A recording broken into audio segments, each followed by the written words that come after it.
travers la capitale, les concurrents du 8e Paris-Nice se rendent au départ qui sera donné au carrefour Pompadour. En 5 étapes, les coureurs vont joindre la baie des Andes.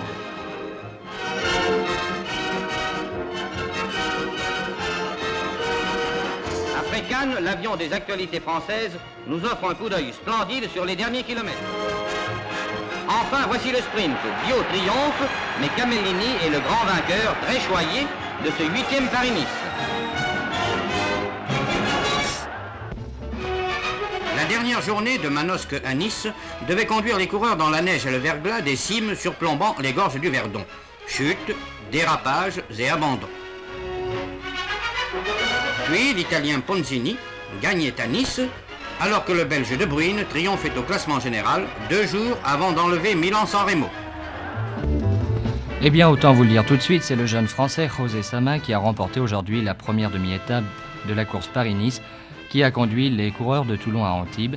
Il s'agit du reste d'une fort jolie promenade que je ne saurais trop vous conseiller de faire lors de votre prochain week-end. Le premier coureur partira à 20h, c'est-à-dire dans maintenant moins d'une demi-heure, ce qui nous promet de beaux embouteillages sur la Nationale 7. Automobilistes, mes frères, je ne saurais trop vous conseiller de passer par les collines avoisinantes si vous désirez vous rendre maintenant à Nice.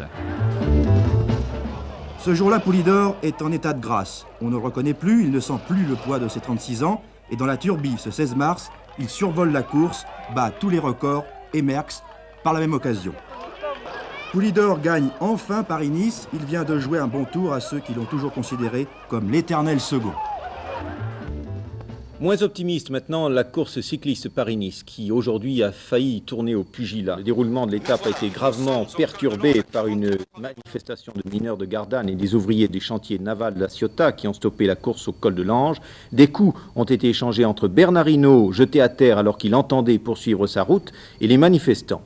Les organisateurs ont neutralisé la course pendant 10 km. Le jury a fait repartir les 20 échappés avec 53 secondes d'avance, mais la course n'est pas ce qu'elle aurait dû être. Eddy Planckaert est le vainqueur de cette 5e étape perturbée.